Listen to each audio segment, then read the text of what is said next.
they are killing themselves and killing others. I have nothing against that. You see, you run a brothel because there is a demand for it. Call it a fucking club, I'm sorry to use that word, and or a tantric center, it really doesn't matter. That's in demand, you see, for the people. Now, there are so many people who are doing this kind of a thing, you see, in the name of enlightenment.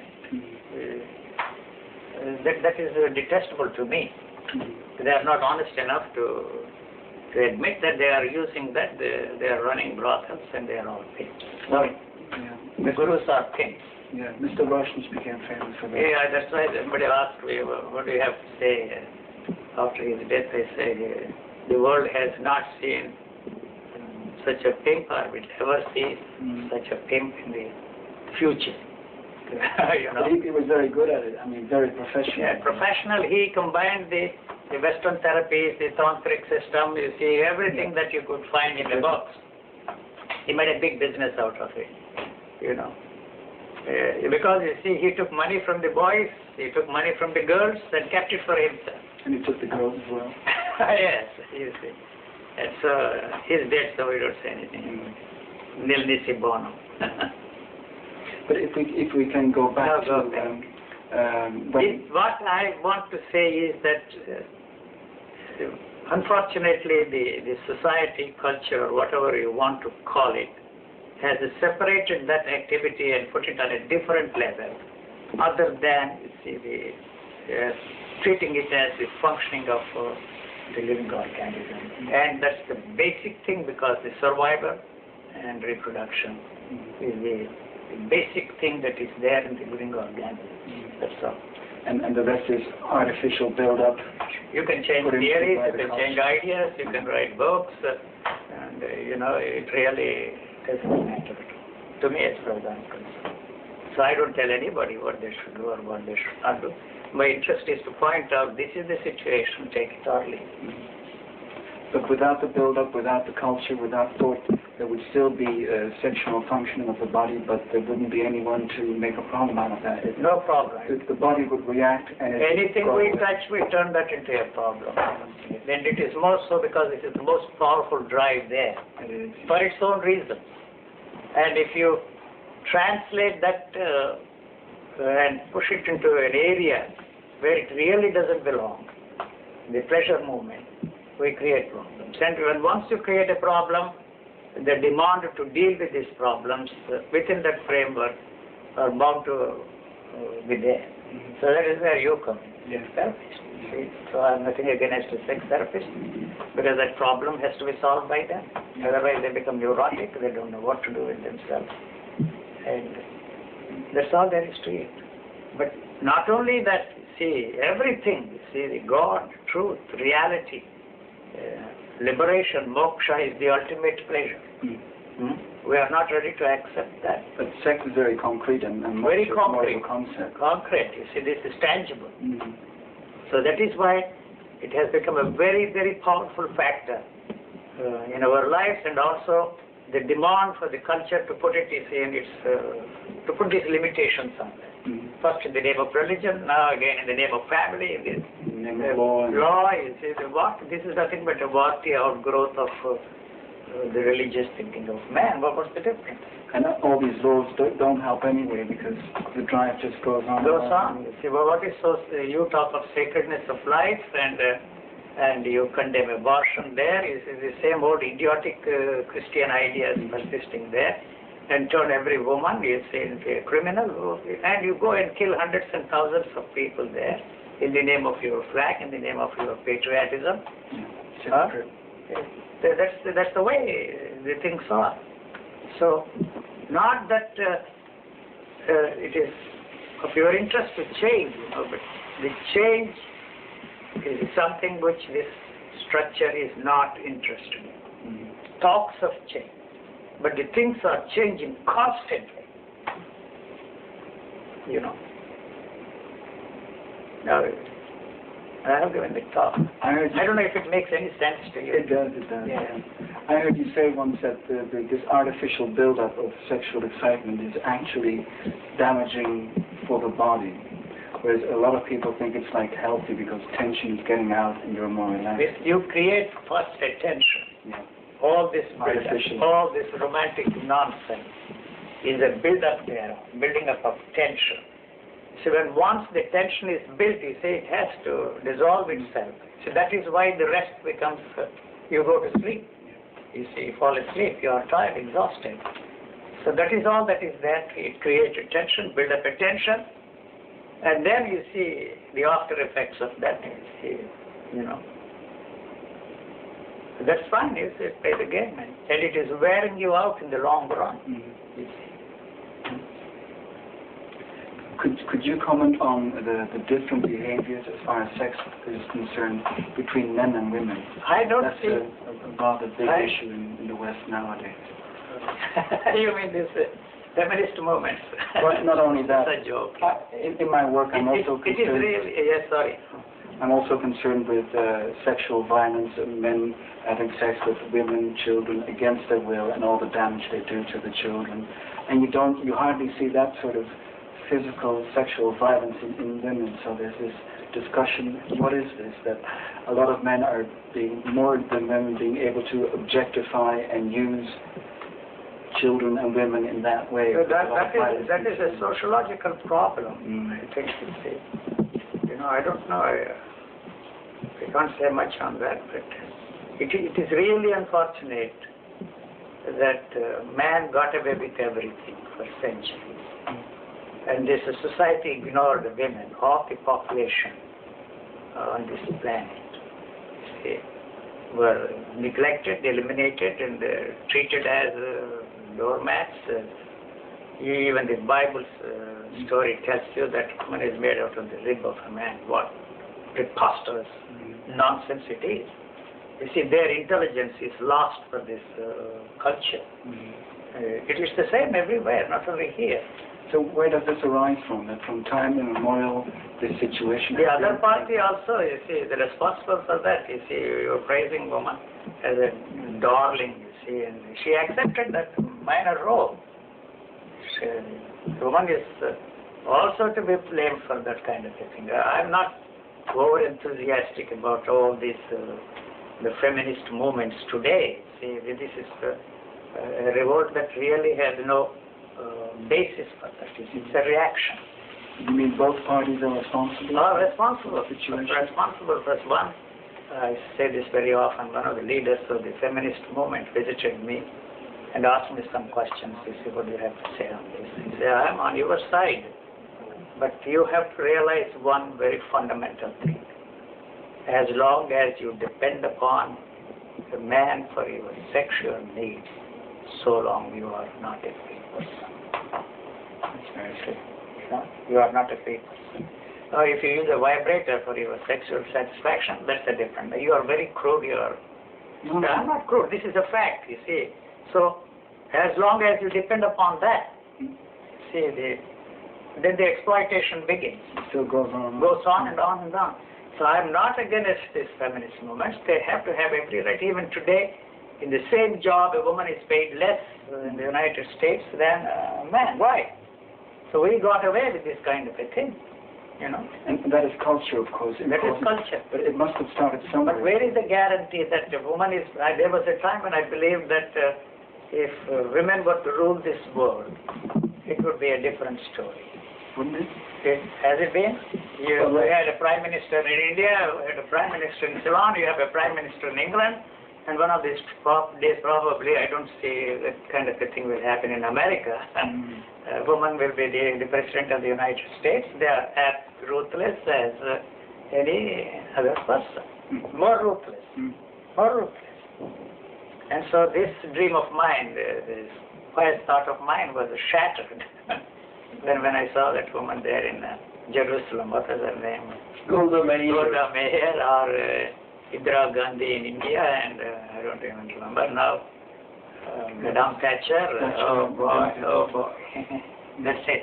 No, I'm not. But still, I feel there's nothing to choose between. No. So it is not a question of a man running that show or a woman running the show, but it is the system that corrupts them. That's all. But there wouldn't be any inherent differences between men and women. I mean, this tendency of men to dominate anywhere and at any time. That is, you see, the power game is part of the culture. See, it is power. There's no biology involved? Now they are talking of hormones. I really don't know. They say that the hormones that are responsible for the violence. If that is so, well, we need. What do we do? Assuming for a moment that it is not, you see, a culturally instigated thing or the advantage that we have had for centuries, but if it is a hormonal problem, you have to deal with that in a different way, not put that person on a couch and analyze, and your mother was responsible, your great-grandmother was responsible for your problems. That to me is too absurd and too silly. So we have to find out some ways. You see, the basic question which we have to ask for ourselves is, what kind of a human being you want? You want to be, or the culture wants to create? You know, that's the basic thing. So unfortunately, we have placed before ourselves the model of a perfect being. Perfect being is the God man or a spiritual man or an avatar or something like that. But forcing everybody to fit into that mold is the cause of our tragedy. It is just not possible for us to be, all of us to be like that. But it's so tempting, isn't it? I mean, because there seem to be these... When I look at that, you see the crown there, the scepter and crown. The church, the pontiffs had that, and they all worshipped, and the kings revolted against that, and then the royal family we admire and worship today. And where they have eliminated the royalty and created the presidents, and you should not insult the head of the state. Until yesterday he was your neighbor and he becomes the president of your republic. Why do you have to worship him as? You see, the whole hierarchical structure is exactly the same. But there seems to be a need in a person to seek for something which he thinks is higher. That is what we would like to be. You see, that is why we admire, we worship. The whole hierarchical structure is built on that foundation. One day, it's all right now, the politicians you can forget, and the monarchy you can forget, the church you can forget, but a tennis player, you see, a top tennis player is the hero for the tennis players, you know, and a movie star, you see. And in certain circles. That is a model for us, you see. And the culture is responsible for that. It's not only the physiological differences, if there are any, hormonal differences, if there are any, I don't know, I wouldn't know. But the whole commercialism is geared to that. You walk into any stores there, you see any commercial you watch on the television, always telling them, you see, how they should dress themselves, how should they, you see, beautify themselves. So the beauty of a woman depends upon the ideas of Helen Rubinstein or Elizabeth Warren or somebody else. They are telling you, see, now half the stores is cosmetics for men. Yeah. You know, I'm not condemning it. That's our way of life. So he is what kind of clothes you should wear, what colors should match what colors. He is telling us all the time. So I'm influenced by what he's telling me. And I want what he wants me to want. So how are we going to deal with this problem? I don't know. It's not for me. It's for those people who want to deal with this problem. And then you have the problem that people, maybe like you, who are in a different state than most of us are being seeked out and seeked after because maybe there's something to get from there as well. I can see that it runs counter to what I'm emphasizing. This is a biological freak. You are. I am. And so there is no such thing as a normal person at all. Who is normal? It's a statistical definition, normal person. But how can this be a model?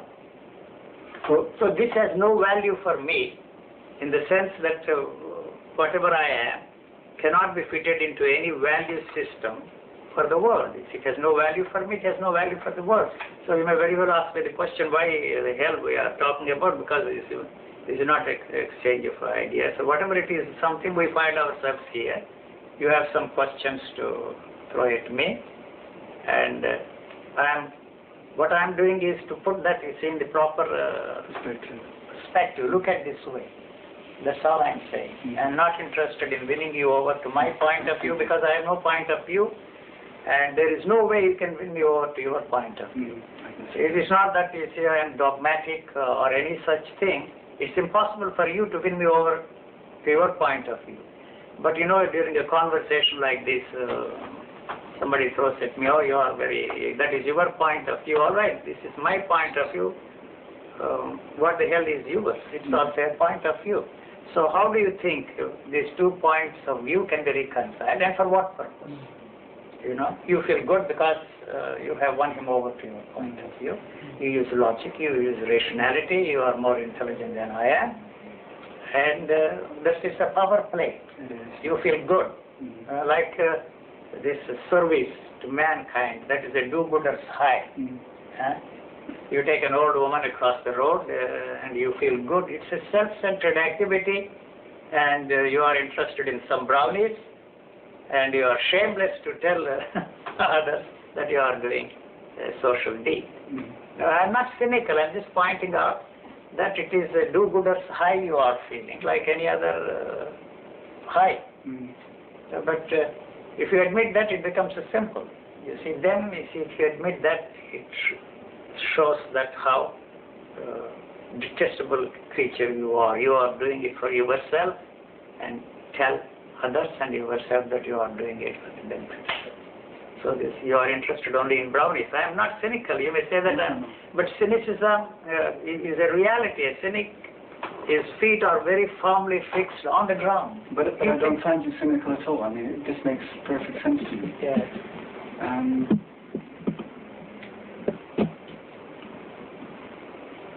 I just lost it. We have covered quite a gamut, or what's the word is. I'd like to come back to this model seeking that we're doing constantly, and in every field, also the so-called spiritual field. Politics, economics, theater, the movie stars, in some ways, tennis players. If it's in the spiritual sphere, it's something different, but of course, as you Why is it explained, different? it's the same thing. It's exactly the same. We found ourselves in a situation where only spirituality mattered to us, and now there are movie stars instead of Jesus. There are so many people can have the movie stars there. See, tennis players or wrestlers, depending upon what your particular fancy is. And they like it, and they try to get as much as possible. Yes. But you, it's a different story. I visited a friend of mine. He was condemning his daughters for having the pictures of movie stars in the bathroom and toilet. And then we walked into his living room, and he had my photo there on his table. I asked him, why, what's the difference between the two? What's the difference between the two? The same thing. You know? One day, you see, many of Rajneesh's disciples visited me in Bangalore. My host happened to be a disciple of Rajneesh. He was one of the top movie directors. He was very close to him, and he spent years and years and years practicing all the techniques, but after he met me, he walked out on him. And in his living room, there was a picture twice the size of that, you see, of Rajneesh. After his encounter with me, he removed that and put it in the attic or under an almirah and put my picture there. So I took all these people, look here, you see what he has done. Huh? Yeah, exchange one for the other. Yes, like you know, the divorces in America. You divorce one woman, the new wife comes, and her picture and your children, and put them all the other old photos in the attic, and replace them with the new wife's parents, grandparents, and children. That's all.